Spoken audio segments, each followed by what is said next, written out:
muy buenos días. Bienvenidos a la Agenda Pública. Yo soy Mario Campos y les saludo con mucho gusto en este domingo 22 de septiembre del 2024. Qué rápido ya. Estamos en las últimas semanas de septiembre y con el gusto de tener a Maite Azuela aquí en el estudio. Querida Maite, ¿cómo estás? Mario, muy contenta de estar aquí con ustedes. Usted la conoce bien, politóloga, maestra. Y está con nosotros Javier Tejado. ¿Cómo estás, Javier? Hola Mario, muy buenos días, saludos al auditorio. El doctor Javier Tejado y el doctor Claudio Flores. ¿Cómo estás, Claudio?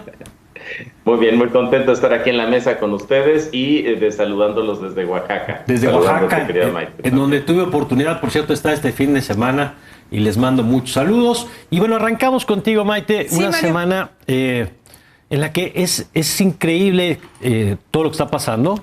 A veces resulta complejo enfatizar que no son semanas normales, ¿no? Que si apenas unos días estábamos clavados aquí y en todos los pasos discutiendo el tema de la reforma judicial, sí. Ahora es la reforma de la Guardia Nacional, y que de pronto entre tantas noticias pareciera que todas valen lo mismo, ¿no? Ajá. Todas tienen la misma impacto. Sí. Y creo que esta no. ¿Qué significa lo de la Guardia Nacional desde tu perspectiva? Mira, creo que es tan poderosa y tan peligrosa como la propia reforma al Poder Judicial. Lo que pasa es que, claro, nos concentramos mucho en la del Poder Judicial porque era tan trascendente que lo que sucediera ahí o lo que no sucediera iba a tener consecuencias en las siguientes reformas, que es el caso. Yo creo que han sido muy estratégicos en seleccionar los tiempos de cuándo votan cada reforma, porque las posibilidades de pues acudir a que sea inconstitucional o a que haya algún tipo de amparos se va acotando a partir de la reforma, y eso sucede con esta. Recordemos que cuando llegó Andrés Manuel López Obrador rompió todas sus promesas de regresar a los soldados a los cuarteles, sobre todo el compromiso. Creo que más que pensar en que se tenían que regresar de un día a otro, había que pensar en cómo ibas construyendo y solidificando una estrategia civil, ¿no? Abandonaron todas las posibilidades, toda la inversión que se tenía que hacer, toda la capacitación que pudo haber dado pie a que quizá no en este sexenio, pero en el que va a comenzar, sí se hubiera podido. Y le apostaron todo a la Guardia Nacional. Exacto, entonces, y militarizada, que creo que esa es la diferencia, ¿no? Porque hay quien te dice, oye, pues hay guardias nacionales en muchos países del mundo y funcionan perfectamente. El problema en la nuestra es que está militarizada, la parte civil quedó reducida a su mínima expresión, y esta reforma lo que hace ahora es colocar pues a la cabeza de la Guardia a la Sedena, cosa que se había detenido en la primera... cuando se aprobó, cuando se creó como tal, y entre otras cosas se le dan facultades de investigación, ¿no? De procuración de justicia, pese a que se ha advertido con especialistas de derechos humanos que esto es muy peligroso, no solo porque no están capacitados para ello, están capacitados para abatir, ¿no? Y así lo han hecho. Las violaciones a derechos humanos no se han reducido, lo que pasa es que no se han documentado como se documentaban en sexenios anteriores. Tenemos una Comisión Nacional de Derechos Humanos que rechaza casi todas las quejas que vienen o denuncias contra la Guardia Nacional. Y bueno, pues desafortunadamente lo que se viene sí es una estrategia de seguridad todavía más militarizada, con recursos que se le han entregado no solo a la seguridad, sino a la administración pública, Mario. Y Javier, si eso retomo esto que dice Maite, porque es interesante. La reforma tiene como dos componentes. Pusimos mucho el foco en el tema de la seguridad, pero el otro es interesante porque es quitarle a la Constitución este candado para que las Fuerzas Armadas hagan las tareas de la administración de gobierno, digamos, que ya habíamos venido viendo, Javier, este sexenio, ¿no? El tema de aeropuertos, las aduanas, línea aérea, aeropuertos, hoteles incluso, que opera hoy en el sureste, por ejemplo. ¿Cómo ve ese tema? Porque eso también me parece que es un cambio importante, digamos. Sí, bueno, a este gobierno, el gobierno saliente, le ha ampliado muchísimo los ámbitos de aplicación de las Fuerzas Armadas. En el tema de la Guardia Nacional, digo, yo no lo comparto, aunque son por razones distintas a las que comparte Maite. Básicamente el tema aquí es, ya está la Guardia Nacional hoy bajo mando militar, nada más que la cabeza de adorno es la Secretaría de Seguridad. Ahora se pasa directamente al ámbito militar. El tema aquí es que la vieja lógica priista, ¿sí? Sí, te escuchamos bien. La vieja lógica priista era de tener varios organismos de inteligencia para que entre ellos también se vigilasen. Y aquí lo que estamos viendo es que los órganos de vigilancia, digamos, del Estado mexicano cada vez son menores y no hay contrapeso entre ellos. De tal forma que si los militares, como ya nos pasó una vez con General Rebollo, se corrompen, pues no va a haber, digamos, otras instancias que hagan contrapesos identifiquen esos, digamos, malos elementos. Entonces, a mí me parece que por efectos prácticos de inteligencia, toda la experiencia que nos dio el PRIATO, creo que también puede ser peligroso el hecho de esta migración, pero no tengas dudas, va a pasar esta ley, incluso creo que con más votos en la reforma judicial. El panismo está muy presionado por parte de sus gobernadores, que están diciendo, si no me das más militares, pero si das los votos, me pueden quitar la Guardia Nacional. Sí. Así es que yo creo que esta norma va a acabar pasando con un margen más amplio. Me parece importante esto que dices, Javier, las dos cosas. Uno, desde el punto de vista de concentración de funciones, en efecto, el único cuerpo ya de seguridad federal pues es el de la Guardia Nacional. Por cierto, esto de que no es militar porque tiene una comandante o un comandante civil, pues no se sostiene evidentemente, porque si no, ni los militares ni los marinos son militares porque tienen un comandante supremo civil. Pero me parece muy interesante esto que señalas, Javier, sobre las presiones abiertas de decir, bueno, no lo vayan a necesitar después y no la estén votando ahorita. Vaya manera de presionar a los gobiernos estatales, Claudio.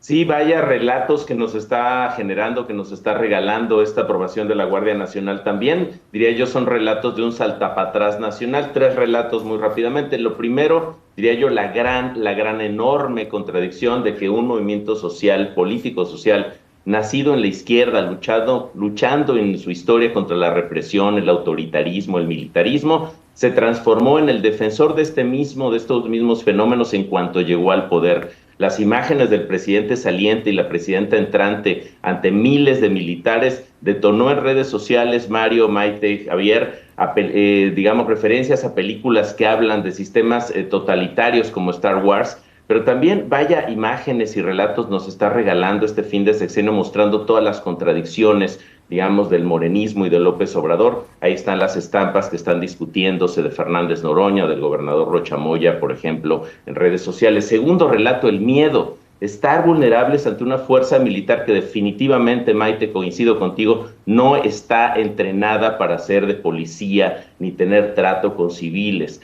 El escenario va a ser más muertes de inocentes, más autoritarismo, persecución política, espionaje y falta de transparencia. La gran evidencia de esta falta de transparencia es que al ejército no le gusta rendir cuentas, es el caso de Ayotzinapa, están entrenados justamente para no revelar información. Y el tercer elemento, la inutilidad, la militarización de la seguridad pública, desafortunadamente tampoco ha significado una mejora en la problemática de delincuencia e inseguridad. El ejército ha sido inútil para combatir a la delincuencia organizada en México, y ya la semana pasada el general de división Leana Ojeda declaró que la paz en Sinaloa, por ejemplo, depende del narco. Entonces, ¿qué vemos hacia el futuro a partir de estos relatos? Pues más miedo para la ciudadanía, para nosotras y nosotros, en cualquier interacción con la fuerza militar, pues a persinarse y ojalá nos vaya bien. Y por el otro lado, más libertad para delincuentes que se sienten pues protegidos y no ven afectada su actividad por la presencia del ejército disfrazado de Guardia Nacional. Ahora, déjenme cambiar un poquito el tema, pero no mucho, porque fíjate, Maite, yo siento que llevamos mucho tiempo con el foco puesto en la capacidad de concentrar el poder. Ahorita veía, por ejemplo, está el Congreso de Morena y entonces empezaron con un video de todas las gubernaturas que ganaron en estos años y es impresionante cómo empezaron, creo que con 5 gubernaturas y prácticamente terminan con todo el país. Así es. La mayoría del Congreso, la mayoría del Senado, ya sabemos, pero ese poder, digamos, no necesariamente va acompañado de gobernabilidad. O sea, como que se enfocaron tanto en obtener el poder que descuidaron la función de gobierno. Y lo digo por lo que está pasando en Sinaloa, lo que está pasando en Chiapas con el tema de los desplazados, de los mexicanos que se van a Guatemala buscando refugio, el tema de los limoneros en el caso de Michoacán, el caso de la violencia en Morelos también de esta semana, que dice el propio alcalde ese efecto de la disputa que está en Sinaloa entre los grupos llevada a otros territorios. Sí. ¿Cómo estás viendo eso? Porque, insisto, va a llegar una nueva presidenta con mucho poder político en instituciones políticas, pero con un estado de gobernabilidad complicado. Y con entidades que ya estaban en llamas y que permanecieron en llamas, Guerrero, Tamaulipas. Creo, Mario, que pues el presidente le entrega a Claudia un país con muy pocas certidumbres en términos jurídicos, en términos de seguridad, y ya hablaremos, pero también en términos económicos, me parece a mí. Y lo que veo es cómo los discursos se distancian de la realidad, por un lado, ¿no? El de la propia presidenta electa, el del presidente en sus mañaneras, en sus declaraciones, minimizando todo lo que está pasando. Yo creo que es una falta de respeto profundísima a la ciudadanía. Quienes tuvimos la oportunidad de comunicarnos con gente, por ejemplo, en Sinaloa, están sitiados. Los niños no pueden ir a la escuela, están atemorizados. Creo que es muy importante que lo digamos, porque aunque en algunos medios se conversa alrededor de esto, es poca la sensación que tiene la población de la urgencia de que suceda algo de inmediato y que la población vuelva a sentir que hay paz, que hay calma, que puede regresar a su vida cotidiana. Y la verdad es que ayer me llegaba una nota informativa y una fotografía del gobernador de Sinaloa, Rocha Moya, comiendo elegantemente en un restaurante en Polanco, mientras su población está empanicada, ¿no? Entonces, o apanicada.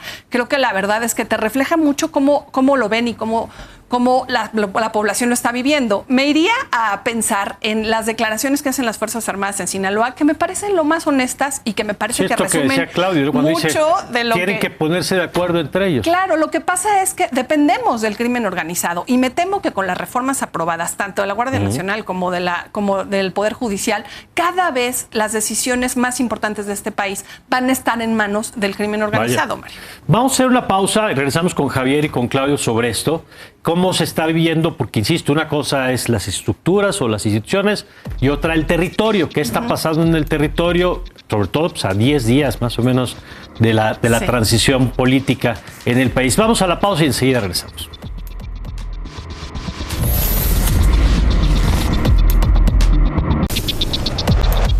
Ya estamos de regreso y vamos contigo, Javier. Quedamos en el final de la mesa escuchando a Maite sobre el tema de la violencia en varios estados. Yo decía este tema de la gobernabilidad con la que va a arrancar la nueva administración. ¿Cómo lo estás viendo tú?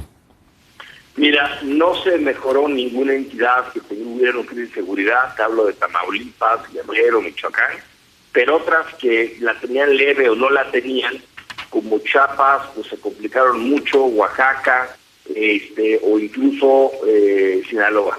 Incluso creo que el día de antier fue el día más violento del sexenio con 99 muertos.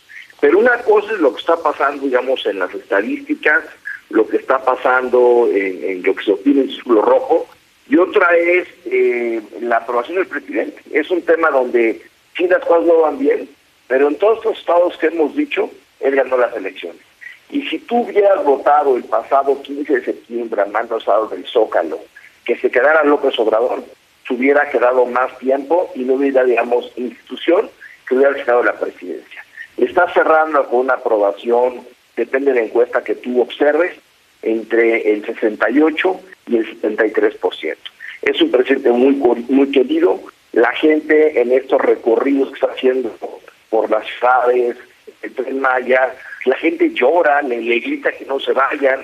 Dirías casi una religión, pero sí es impresionante, digamos, lo hondo, el cariño que ha logrado de la mayoría de la gente, a pesar de que en temas, digamos, de seguridad o en temas económicos ha quedado muy por debajo su propuesta, o incluso ya también ahora en temas económicos. La gente lo quiere y lo va a conectar muy bien con ellas, y es un legado muy importante, muy potente para el partido de Morena. Tal es así que hoy se va a elegir el hijo como secretario de Organización Morena.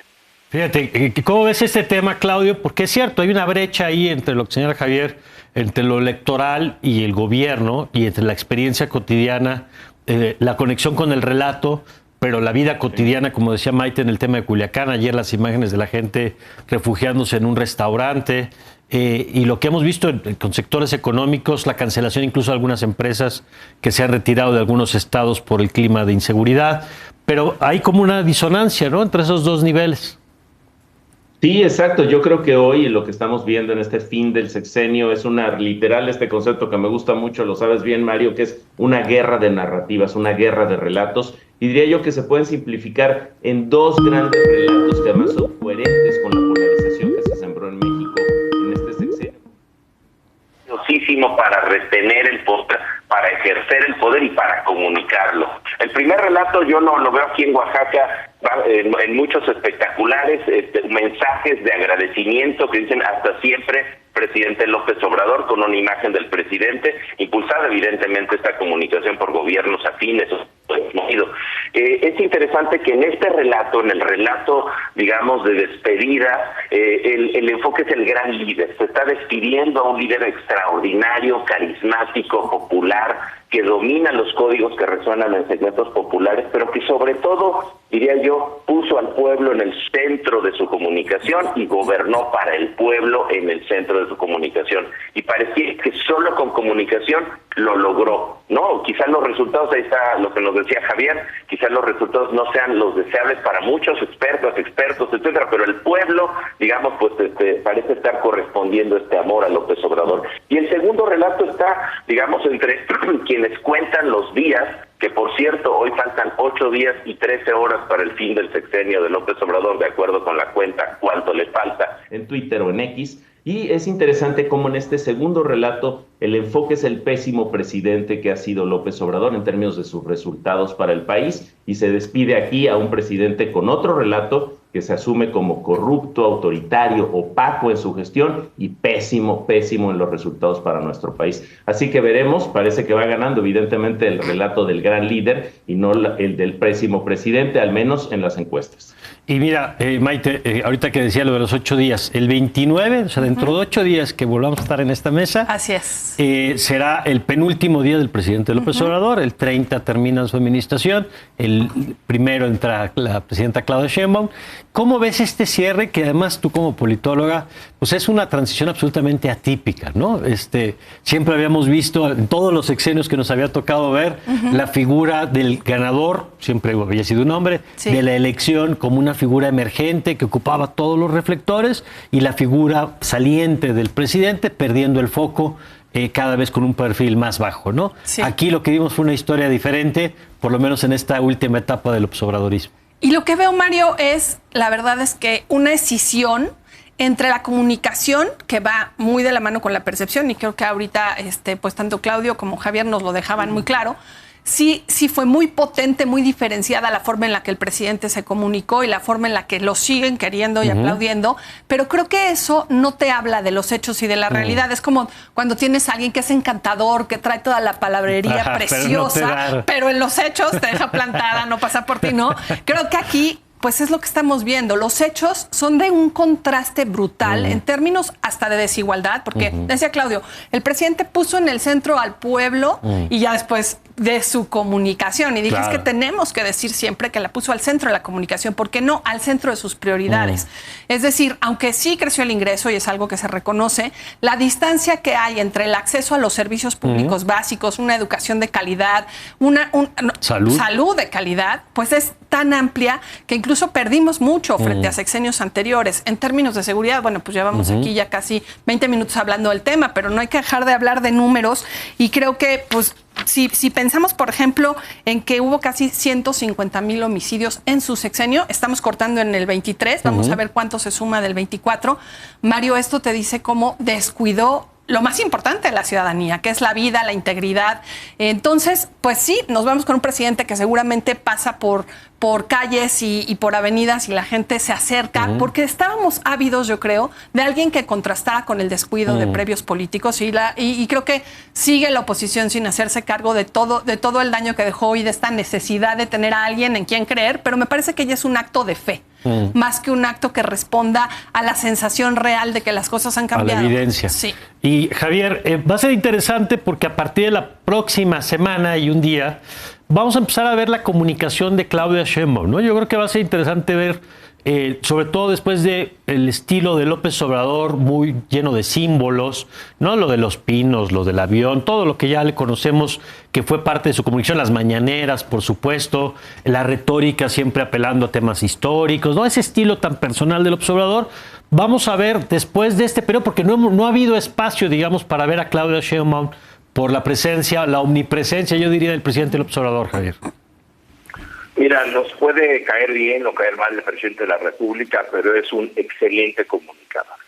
El haber hecho mañaneras a diario, sin ningún guión, con la prensa preguntándole, pocas preguntas críticas, pero enfrentada a la prensa cada mañana, y tuvo una credibilidad, digamos, que se la ganó en el público.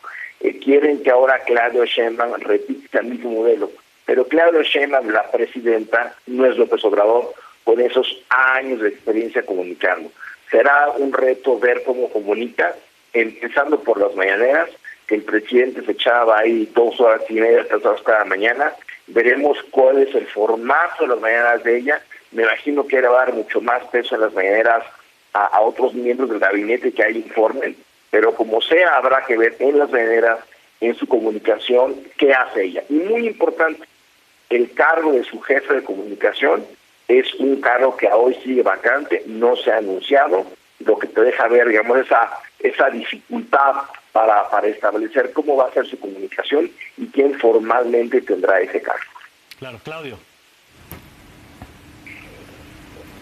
A ver, ahí está. La plataforma. Sí, que en la toma de control de esta plataforma poderosísima de comunicación que son las mañaneras, lo que vamos a ver, la evidencia para ver si Claudia logra hacer suyas estas mañaneras, va a ser justamente la aprobación de la presidenta, porque es el recurso principal para ello. Es un recurso de comunicación que se utiliza, digamos, con todos los elementos a favor del oficialismo. Vamos a ver si lo logra, Claudia. Bueno, vamos a ver. Normalmente hay que decir, Maite, que siempre al inicio de una administración hay un repunte en la aprobación, ¿no? Sí, como que las expectativas dan este beneficio de la duda y tiende a subir. Habrá que ver si ahora sí esa escisión entre hechos y comunicación no empieza a costarle caro a menos meses que Andrés Manuel, que le duró la aprobación muchísimo. Y te agregaría la retórica, asunto de descalificar al adversario o ponerle adjetivos. Y no tienes ya un pasado inmediato al que culpar. Entonces pues también ahí empieza a haber diferencias en donde va a ser más costoso comunicarse asertivamente, ¿no? De acuerdo. Sobre todo, Javier, ya casi en la recta final, pero el tema económico va a ser interesante porque ahí sí no hay mucha forma de echarle la culpa a nadie que no sea el sexenio anterior. Pues no creo que Calderón sea culpable de lo que pase con la economía a partir de la próxima semana. Y ya advertías tú que empezamos a ver un tema de tensión en el campo económico. Sí, en el campo económico las cosas no pintan nada bien. Te diría yo, en la llegada de inversión extranjera directa está detenida y en el tema del déficit público que está rondando ya el 6%. El peso se ha apreciado, pero eso tiene que ver cómo el Estados Unidos bajó su tasa de interés. Sí. Entonces, digamos, pues aquí se paga más y han llegado dólares, pero en general Claudio tiene enorme reto. Habrá que ver cómo se mueven esta semana y sobre todo cómo viene el presupuesto, qué déficit plantea y si va a poder, digamos, seguir con esa maquinaria del gobierno de entregar dinero. Por cierto, esta semana se votan nuevos proyectos sociales en el Congreso, donde quiere el presidente dar más dinero a jóvenes desempleados y a programas sociales. Entonces vamos a ver si aguanta la maquinaria gubernamental o explota la bomba financiera en estos últimos días. Bueno, pues ya veremos, querido Claudio. Sí, veremos, vaya expectativa que tenemos, me parece, todas y todos sobre lo que va a significar en términos concretísimos el cambio, digamos, de la presidencia de Andrés Manuel al de Claudia Sheinbaum. Veremos cómo manejan la comunicación y sobre todo con qué efectos en el cortísimo plazo. Vamos a estar muy pendientes de los primeros 100 días de nuestra presidenta. Gracias, Claudio. Gracias, saludos desde Oaxaca. Gracias, Javier. Buen día.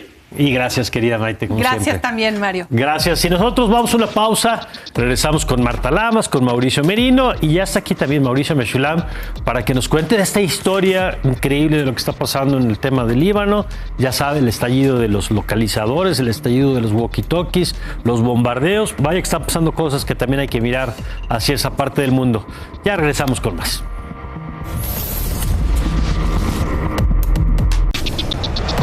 Ya estamos de regreso y vámonos con mi querida Marta Lamas. Marta, ¿cómo estás? Muy buenos días. Buenos días, Mario. Hola, Mauricio. Hola, Mauricio, ¿cómo te va? Bien, ¿cómo están ustedes? Muy bien, querido doctor Mauricio Merino. Y Marta, arrancamos contigo esta mañana. Cuéntanos. Pues mira, yo no he hablado mucho de esta decisión de Claudia Sheinbaum de convertir el Instituto Nacional de las Mujeres en una secretaría.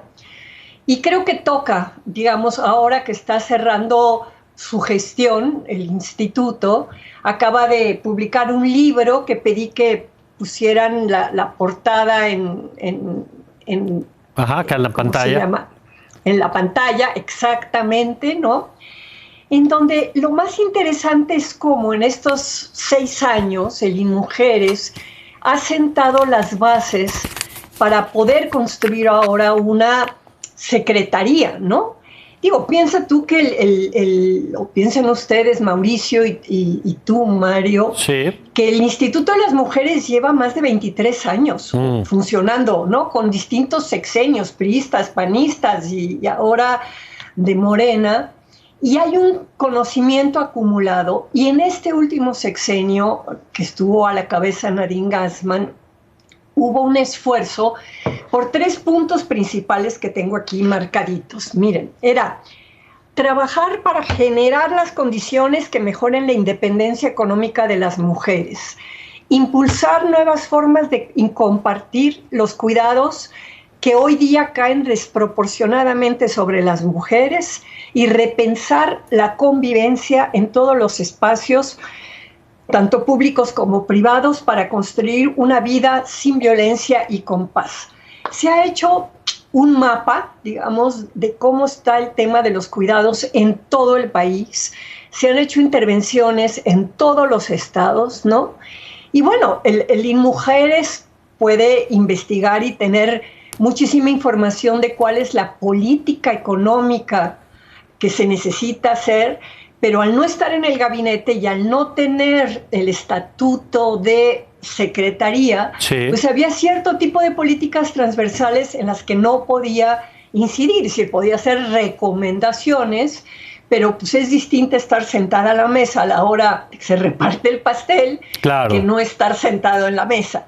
Entonces, yo he estado viendo la próxima secretaria de las mujeres va a ser esta chica joven, Citlali Hernández, que era la secretaria en Moderna, que es una feminista, digamos, de territorio, que trabaja con las bases, pero que tiene una cabeza política y una inteligencia impresionante. Y la mayoría de los grupos feministas de los que yo me muevo y conozco, pues están encantadas que la designación fue en alguien que ya trae su propio capital político y su poder y que no tiene como que venir a pedir que le hagan caso. Es decir, Citlali Hernández es una figura política en Morena que ya estando en el gabinete como secretaria va a ser una palanca impresionante para los cambios que realmente ahora hay que afinar, porque ya están delineados en un gran sentido, sobre todo el Sistema Nacional de Cuidados, que va a ser la posibilidad de destrabar mucha, pues, de la situación de vulnerabilidad de muchas mujeres, vulnerabilidad económica, pero también vulnerabilidad en términos afectivos. Entonces yo pienso que hay en este momento mucho optimismo y mucho entusiasmo de grandes sectores del feminismo y también de las académicas que trabajan estos temas, ¿no? Con este paso de instituto a secretaría y sobre todo con la designación de una mujer política que tiene ya su reconocimiento y su papel, digamos, dentro del partido y a la que van a escuchar y le van a hacer caso mucho más que si hubieran designado alguna de las feministas de toda la vida que hemos andado ahí como en el margen, ¿no?, de la política. Entonces creo que hay una gran oportunidad para todo lo que ya se trabajó en este sexenio, y de veras les recomiendo el libro este de Escuchar, Transmitir e Incluir, que acaba de sacar el INMujeres, en donde la editora es una escritora, Sandra Lorenzano, buenísima, que es la que de alguna manera fue recuperando las historias que todas las funcionarias del INMujeres le fueron contando para dar, digamos, una película, un panorama de qué es lo que se ha hecho estos 6 años. Entonces, pues en ese sentido creo que nos podemos felicitar del camino que está tomando, digamos, esta política. Muy bien, vamos a ver ahora, hay que recordar que son 2 secretarías nuevas, esta es una, la otra es lo que es CONACYT, digamos, que vamos a ver con qué atribuciones llega, y hay que ver el tema presupuestal, por ejemplo, ahora que venga el paquete, pues que le den los recursos también para que puedan ejercer pues, que puedan cumplir, digamos, con esto. Sé que no solo es un tema de presupuesto, pero entre otras pues, es un indicador, ¿no? Claro, es de voluntad política y por eso es que me parece que la designación de Citlali Hernández, es un tema de la voluntad política de Sheinbaum de tomar en serio el tema. Muy bien, vamos a ver cómo ya se desarrolla. Gracias, Marta, y vamos contigo, Mauricio. ¿Qué nos traes este domingo? A mí me hubiera gustado más que Marta Lamas, que ya está tan cerca de la 4T, fuera la secretaria de la mujer, la verdad. No Citlali, que es de Morena y va a convertir esto en otra lógica clientelar para no variar. No, pero bueno. Mauricio, no es así. Bueno, hubiera preferido eso. Oye, yo les quería platicar que con gusto, pero un gusto matizado, ahorita le explico por qué, que mañana, lunes 23 de septiembre y el martes 24, vamos a tener ya el 13º Seminario Internacional de la Red por la Rendición de Cuentas. Mira, qué padre, muchas gracias que pusieron estas la informaciones.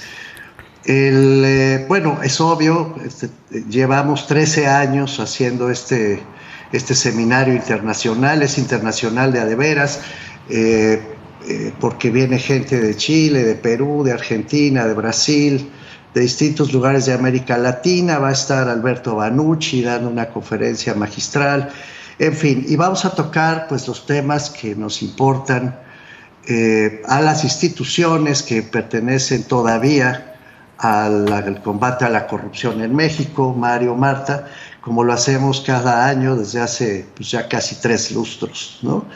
Así que, pues me da mucho gusto. Esta vez va a ser en la Universidad de Guadalajara, se imaginarán ustedes.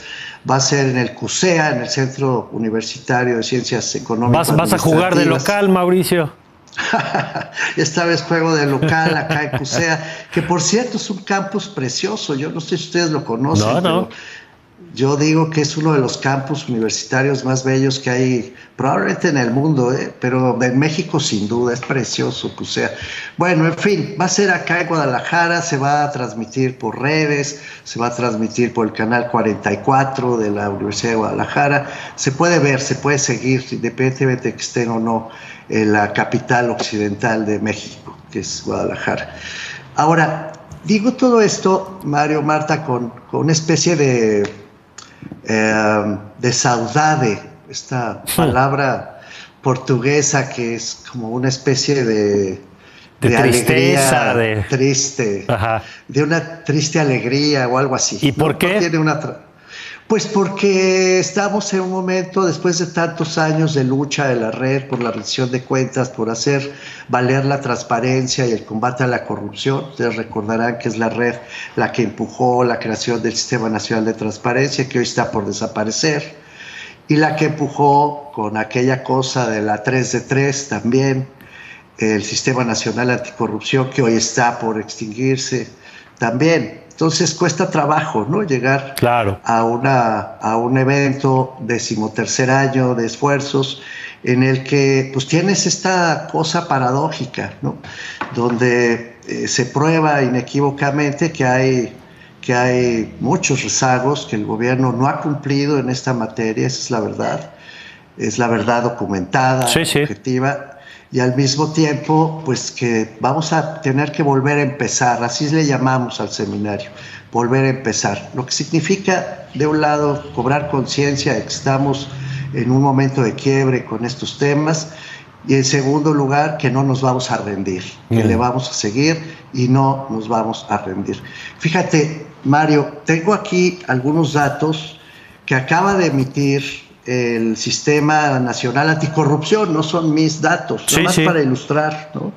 Acaba de sacar un informe de indicadores sobre el cumplimiento del combate a la corrupción. Son datos todos oficiales, doy solo algunos ejemplos. 22% en los acuerdos que se, en los acuerdos que se tomaron en el sistema durante este periodo, 12% se cumplieron, 12%. Wow. Nada. Luego, la eficaz implementación de las políticas anticorrupción, siempre con datos de INEGI, con datos oficiales, apenas 22%. Mario, Marta, al cerrar el sexenio. La política, por ejemplo, destinada al fortalecimiento de las contrataciones públicas, que es una zona muy delicada de riesgo de corrupción, solo avanzó 38%.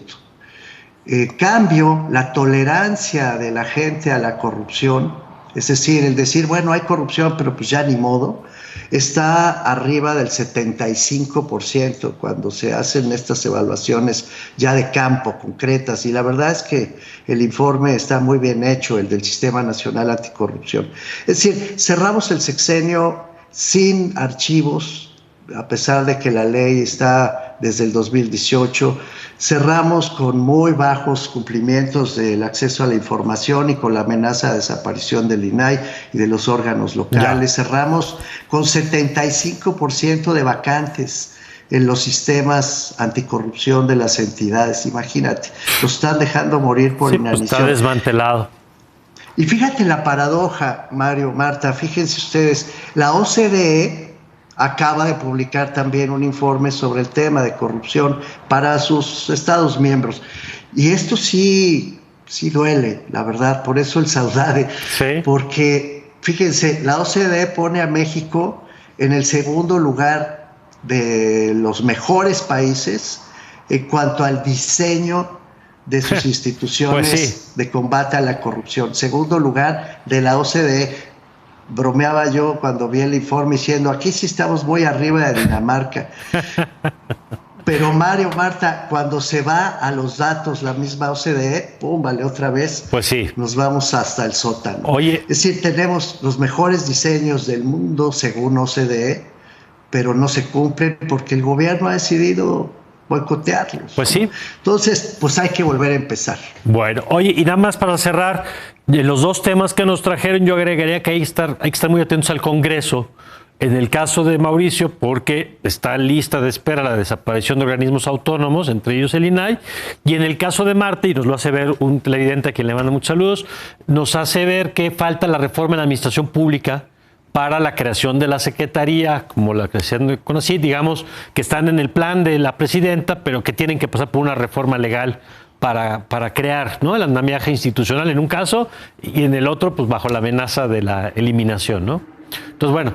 No, y son buenas noticias, en efecto. Por cierto, lo de la Secretaría de Ciencia también ha generado muy buenas expectativas, porque además Rosaura, la que va a ser la secretaria, o se anunció, sí, goza también de muy buena fama. Habremos... Sí, perdón, Mauricio, termina la idea.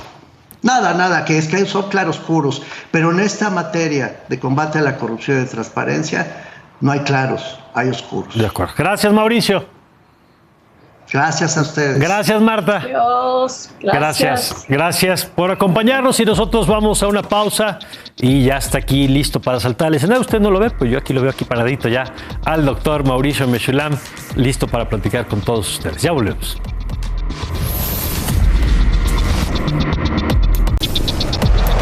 Siempre es un gusto platicar con el doctor Mauricio Meshulam. Querido Mauricio, ¿cómo estás? Querido Mario, qué gusto saludarte. Oye, yo ya empezaba haciéndote preguntas. Fuera del aire me empiezas a hacer preguntas. Y te comparto al aire ahora sí la primera pregunta. ¿Por qué en este momento Israel, porque me lo decían con toda razón, cuando trae todo el conflicto con Hamas, cuando está en el tema de la Franja de Gaza, lanza esta ofensiva? Primero con los buscapersonas, luego los walkie-talkies que les estallan, luego los bombardeos. ¿Por qué ahora?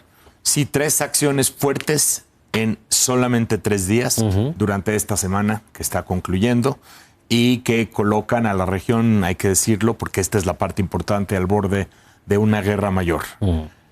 La primera pregunta, ¿por qué en este momento? Mira, en realidad, cuando tú sigues estas cosas desde hace mucho tiempo, a ti te parece completamente natural cómo evolucionan. Y yo entiendo, por supuesto, que alguien que no viene necesariamente siguiendo todo lo que sucede en esta conflictiva o incluso en las últimas 4 o 5 semanas, de pronto estallan estos buscapersonas y dices, justo ¿por qué ahora? La realidad es que esta es una dinámica que se viene construyendo. Desde el momento en que Hezbollah decide atacar a Israel el 8 de octubre, sumándose con ello a la ofensiva de Hamas y la yihad islámica, desde ese momento Hezbollah adopta una estrategia de desgaste, porque se suma a esta ofensiva, pero solamente de manera limitada. Es decir, unos cuantos bombardeos todos los días. Y entonces en ese momento Israel decide responder también de manera limitada, porque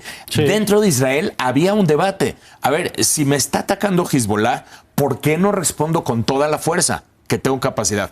El debate interno se fue solucionando como primero tenemos que atender el tema de Gaza. Hay una crisis en Gaza con Hamas, la yihad islámica, los rehenes secuestrados, y entonces Israel se concentra en su ofensiva sobre Gaza y decide solamente responder golpe por golpe contra Hezbollah, que está en el Líbano, ¿no? Y esto se mantiene durante meses, pero estas dinámicas empiezan a crecer porque la presión política se empieza a generar. Entonces Israel ya escala sus bombardeos y de pronto empieza a matar a comandantes de Hezbollah, etcétera. Entonces Hezbollah responde con más fuerza y ahora entonces se genera más presión política para que Israel responda con más fuerza, y esto viene escalando, construyéndose desde hace semanas. El momento clave de esto fue cuando Israel asesina al líder militar de Hezbollah. En ese momento se esperaba quizás una respuesta mayor. Y esto, ¿el de Siria? No. Esto es el líder de Hezbollah, el líder militar de Hezbollah en Líbano hace algunas semanas, y Hezbollah efectivamente responde, pero responde otra vez regresando a su estrategia limitada, porque Hezbollah está cómoda, relativamente hablando, desgastando a Israel, generando esta necesidad de que Israel se desconcentre de Gaza, tenga que disponer recursos militares, humanos a esta confrontación de baja intensidad, y no tiene que pagar un costo por ello. Hay más de 60,000 israelíes desplazados del norte del país. Entonces no tiene que pagar un costo mayor por ello, porque Israel no le está haciendo pagar un costo mayor. Y ahí estábamos. Y en eso estábamos, pero se empieza a generar una presión política. Esta espiral que te estoy diciendo no tiene para nada el mismo nivel que hace 6 meses. O sea, si tú ves el nivel de enfrentamiento de las últimas 4 o 5 semanas y lo comparas con hace 6 meses, estamos en otro punto, y entonces se genera la presión política, sumado a que desde la perspectiva militar la operación de Gaza puede ya disminuirse. No terminar, porque no se ha terminado completamente con las metas políticas que Israel buscaba, pero sí se disminuye, y entonces Israel empieza a tomar la decisión, que es una decisión política, para concentrarse en su frontera norte y entonces escalar con Hezbollah. Pero escalar con Hezbollah lo hace mediante tácticas que vimos, la explosión de buscapersonas, con el costo los estallidos que requiere, los estallidos de los walkie-talkies, y ahora el último fue el día viernes, el bombardeo directamente sobre Beirut en una reunión que había entre el líder operativo de Hezbollah, que tomó el lugar del líder militar que Israel había matado hace un tiempo, buscando sobre todo generar una penetración, una vulneración de las capacidades de Hezbollah, sorprenderlos, indicar qué tipo de inteligencia tiene Israel y hacerle pagar un costo por lo que está ocurriendo. Ahora, dicho eso, también es importante entender lo que tú me decías con tu segunda pregunta. Bueno, y la respuesta de Hezbollah, porque muchos estaban diciendo, no es que sea deseable, por supuesto, pero lo esperable, digamos, es que con la capacidad militar que nos has contado que tiene, vía el financiamiento de Irán, vía la fuerza militar que tiene, que nos has dicho no es una guerrilla menor, es un ejército armado con capacidad. ¿Por qué no ha escalado de ese lado? Hezbollah tiene enorme capacidad, a pesar de los daños sufridos por estos bombardeos de Israel y por las explosiones y todo lo que ha ocurrido y el shock que puede tener. Hezbollah tiene una capacidad de respuesta muy importante. Lo que están calibrando en este momento, y muy probablemente se está construyendo lamentablemente la presión para que sí ocurra una respuesta, están calibrando tanto el liderazgo de Hezbollah, que pues obviamente cada vez se queda más solo, Hassan Nasrallah, con Irán, en qué medida conviene. O sea, aquí lo que pasa es que hay varios escenarios. Un escenario sería en donde Hezbollah responde con fuerza y demuestra lo que dijo Nasrallah, que quiere responder, porque la semana pasada en un discurso dijo, si Israel cree que con estos actos nos va a disuadir, está equivocado, es precisamente al revés. Estos actos nos incentivan y Hezbollah ha demostrado, si te basas en la historia, que así es. O sea, el asesinato de líderes o incluso estas operaciones de sabotaje, por más sorpresiva que haya sido y por más que haya sido la mayor, no termina por disuadir a un actor como Hezbollah, normalmente.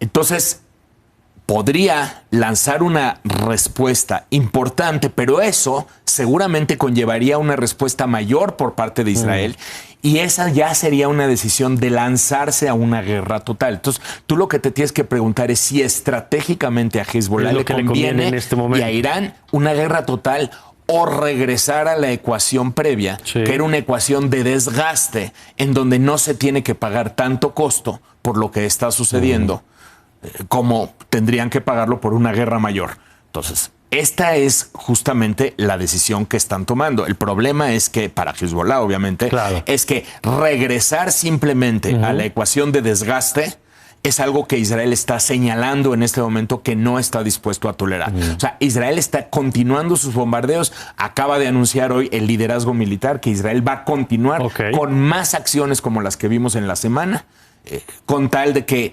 Hezbollah reasuma las condiciones previas al 8 de octubre. Y esto es mantener la resolución de Naciones Unidas que indica que Hezbollah se tiene que replegar de la frontera.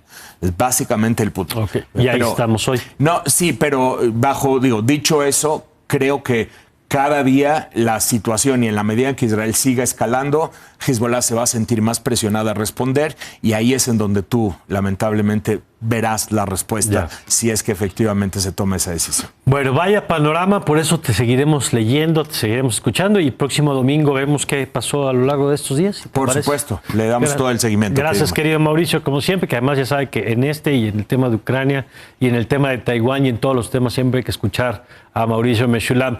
Gracias por habernos acompañado, le invito a que continúe con toda nuestra programación y ya sabe que le esperamos la próxima semana con Mauricio y con todo el equipo en punto de las 11 de la mañana. Yo soy Mario Campos y le deseo, como siempre, que tenga usted una magnífica semana.